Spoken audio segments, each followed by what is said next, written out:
Assalamualaikum warahmatullahi wabarakatuh. Hai adik-adik, balik lagi bareng Miss Sinta. Hari ini kita akan belajar mengenai latihan soal penilaian tengah semester Bahasa Indonesia kelas 9 SMP semester 1. Sudah siap semua? Sekarang kita masuk soal yang pertama. Oh ya, untuk soal bahasa Indonesia, Miss Sinta punya tipsnya. Jika ada bacaan-bacaan panjang seperti ini, maka kita bisa langsung lanjut ke soalnya dulu. Kita baca dulu soalnya, baru kita cari jawabannya di bacaannya. Nah, sekarang kita lihat dulu ya, soalnya apa ya? Jadi di sini ada pertanyaan, langkah para ahli dalam mendeteksi pasien yang terinfeksi flu burung adalah, itu soal yang pertama. Kemudian yang kedua, gagasan utama. Dia bertanya mengenai gagasan utamanya. Lalu soal nomor 3, makna kata virus. 4 adalah fakta yang terdapat dalam paragraf kedua. Nah, sekarang kita sudah tahu apa yang harus kita cari dari bacaan tersebut. Jadi kita bisa menghemat waktu ya, tidak perlu membaca semuanya. Nah, ini bacaannya. Kita baca cepat dulu ya. Dr. Ilham Patu, Ketua Informasi dan Surveillance KLB di Rumah Sakit Pusat Infeksi Sulianti Saroso menuturkan, Rizka masuk Rumah Sakit Islam Cempaka Putih pada hari Kamis 8 September silam karena menderita morbili atau campak. Rizka diizinkan pulang setelah dirawat selama 4 hari. Namun, baru 3 hari di rumah, Rizka kembali masuk rumah sakit. Kali ini, pasien menderita demam, batuk, dan sesak nafas. Setelah dilakukan pemeriksaan dengan fototoraks di Rumah Sakit Islam, hasilnya ditemukan dugaan adanya sebaran virus.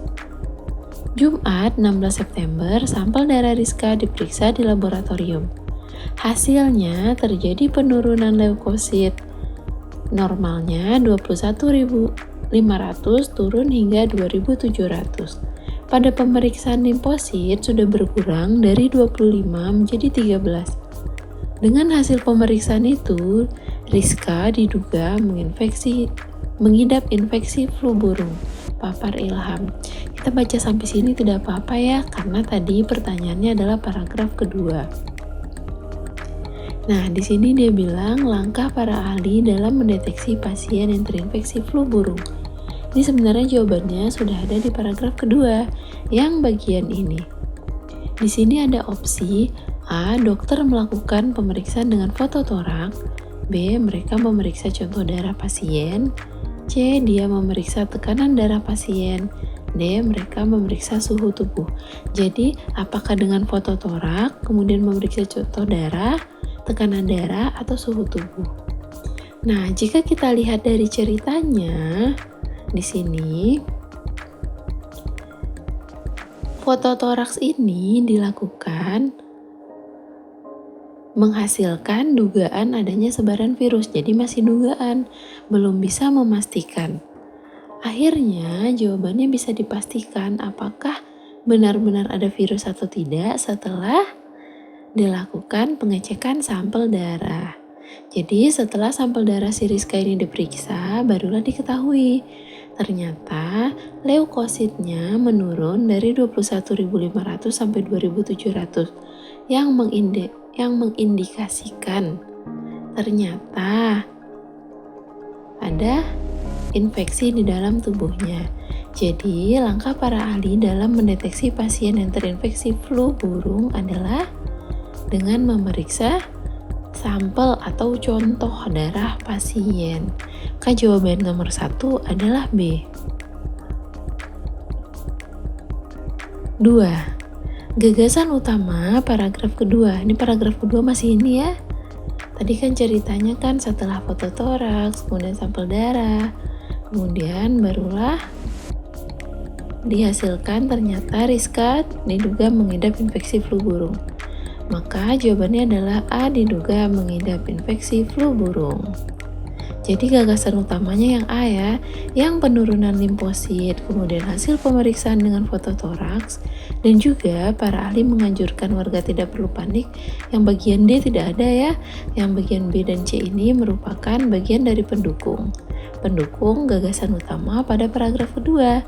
Jadi jika pertanyaannya adalah gagasan utama, maka jawabannya adalah A. Inti dari si paragraf tersebut. 3. Makna kata virus dalam paragraf kedua adalah, paragraf kedua masih yang tadi ya. Virus adalah mikroorganisme yang menyebabkan dan menularkan penyakit.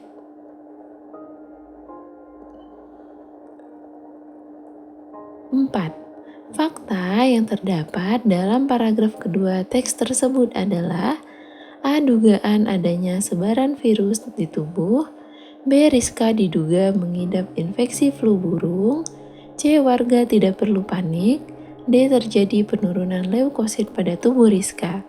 Nah, adik-adik masih ingat tidak perbedaan fakta dan opini? Jadi, perbedaannya fakta biasanya didukung oleh data.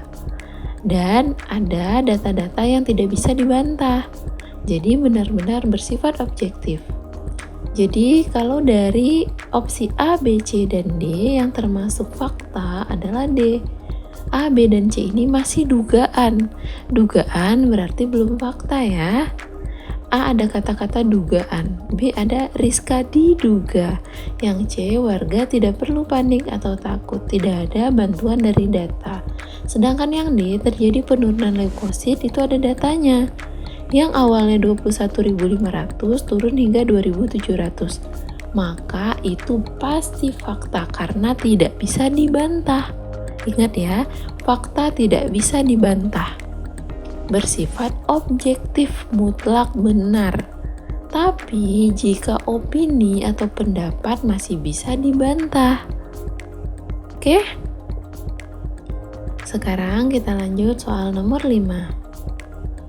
Kita baca soal dulu ya. Urutan kalimat yang tepat untuk menjelaskan pencegahan demam berdarah adalah, di sini opsinya dimulai dari 4, 1, atau 2. Oke. 1. Periksalah ke dokter apabila suhu badan tetap panas. Berarti ada sebelumnya ya, bukan 1 awalnya. Opsi C salah. 2. Langkah pertama, kompres dengan air es secara teratur. 3. Lakukan perawatan di rumah sakit sebagai tindak terakhir. Berarti setelah 2 bukan 3, karena nomor 3 itu tindakan terakhir. Sedangkan tadi di nomor 2 itu langkah pertama. Berarti kita harus mencari lanjutan dari langkah pertama setelah dikompres. 4. Di samping dikompres, penderita berilah minum yang banyak. 5. Tidak hanya dikompres, berilah obat penurun panas secara teratur pula. Oke, maka di sini kita bisa mulai dari langkah pertama nomor 2. Kemudian lanjutannya, di samping dikompres itu nomor 4. Kemudian 5. Tidak hanya dikompres, berilah obat penurun panas. Berarti 2, 4, 5. Periksa ke dokter apabila suhu tetap panas setelah dikompres dan diberi obat. Itu kelanjutan dari yang 4 dan 5 ya. Kemudian terakhir, lakukan perawatan di rumah sakit sebagai tindak terakhir. Jadi jawabannya adalah D. Sampai di sini adik-adik sudah paham? Jika ada bagian yang adik-adik kurang paham, bisa komen di kolom komentar. Nanti akan bisa kita jelaskan ulang. Sekarang kita lanjut soal nomor 6. Penulisan judul makalah yang tepat untuk memperbaiki judul tersebut adalah, oke, dari opsi A, B, C, dan D kita bisa lihat ya kata-katanya sama semua. Bedanya adalah dari penulisan huruf kapital. Ingat, huruf kapital di judul dipakai untuk awal kata, tapi tidak termasuk dengan kata depan, seperti di, pada. Maka di sini penulisan judul makalah yang tepat adalah A. upaya U-nya besar, penghijauan P-nya besar, D itu kecil, sekitar S-nya besar, lingkungan L-nya besar. 7. Sistematika yang tepat dari unsur-unsur karya tulis di atas adalah jadi 1, 2, 3, 4, dan 5 ini adalah unsur karya tulis. Dimulai dari apa dulu ya? 1. Latar belakang, 2. Pendahuluan, 3. Kesimpulan, 4. Pembahasan, 5. Penutup. Sistematika yang tepat adalah jawabannya adalah D. Mulailah dari pendahuluan dulu. Setelah itu latar belakang, pembahasan, penutup, barulah kesimpulan.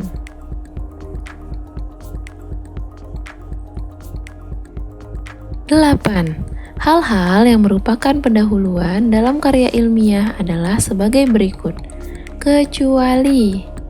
Nah, mana yang termasuk dari pendahuluan dan mana juga yang bukan? Opsinya ada latar belakang, tujuan, kesimpulan, dan rumusan masalah. Nah, pendahuluan ini isinya ada beberapa. Ada latar belakang, rumusan, tujuan, manfaat, dan landasan teori. Dari opsi A, B, C, dan D, yang bukan bagian dari pendahuluan adalah C, kesimpulan. 9. Penulisan daftar pustaka yang tepat yaitu dengan urutan nomor. Di sini 1-nya judul, 2 penerbit, 3 pengarang, 4 kota terbit, 5 tahun terbit. Nah, contoh dari daftar pustaka seperti ini. Bisa kita temukan di bagian belakang buku ya, yang memuat sumber-sumber yang digunakan dari buku tersebut. Dari contoh daftar pustaka ini, kita bisa lihat, ternyata awalnya adalah si penerbitnya, Badudu JS. Jadi namanya sebenarnya JS Badudu ya, kemudian dibalik. Setelah penerbit adalah tahun terbit, berarti dari 2, kemudian dari penerbit, maksudnya Badudu JS ini adalah pengarangnya. Dari pengarang nih orangnya ya, Badudu JS. Setelah pengarang, itu baru tahun terbit. Badudu JS 1993, kemudian judul buku nomor 1, berarti itu 3, 5, 1, kemudian Jakarta ini kota, 4, barulah penerbit. Penerbit ini maksudnya perusahaan yang menerbitkan bukunya ya. Jangan terbalik dengan pengarang. Pengarang adalah orangnya, penerbit adalah perusahaannya. Maka di sini penerbitnya adalah Gramedia. Jadi urutan yang tepat adalah 3, 5, 1, 4, 2. Pengarang, tahun terbit, judul buku, kota terbit, dan penerbit. 10. Kalimat efektif untuk pengantar penulisan tujuan karya tulis adalah A. Tujuan daripada penulisan ini adalah sebagai berikut. B. Karena itu, tujuan penelitian ini adalah sebagai berikut. C. Tujuan yang akan dicapai dalam penelitian ini dapat dikemukakan sebagai berikut. D. Tujuan penelitian ini adalah sebagai berikut. Nah, jawabannya adalah yang paling simpel. Jadi, hindarkan menggunakan kata-kata yang berlebihan. A itu tujuan daripada, itu nggak perlu ya. B karena itu, kita nggak perlu pakai kata-kata karena itu. Apalagi C itu terlalu panjang, langsung ke intinya. Maka tujuan penelitian ini adalah sebagai berikut. D. 11. Paragraf di atas merupakan bagian pendahuluan pada karya tulis yaitu A. Kegunaan, B. Manfaat, C. Tujuan, D. Latar belakang. Oke, kita baca ya. Akhir-akhir ini, masalah limbah menjadi topik utama di media cetak maupun media elektronik. Akibat kemajuan bidang industri dan teknologi, maka limbah pun mulai menjadi masalah. Nah, ini kan penyebab dibikinnya si karya tulis ini, itu karena dia menemukan masalah. Ini namanya adalah latar belakang. Latar belakang itu asal-muasalnya. Biasanya ditandai dengan kata-kata akhir-akhir ini, dewasa ini, belakangan ini, gitu. Jadi, kenapa karya tulis ini ditulis? Itu merupakan latar belakang. D. 12.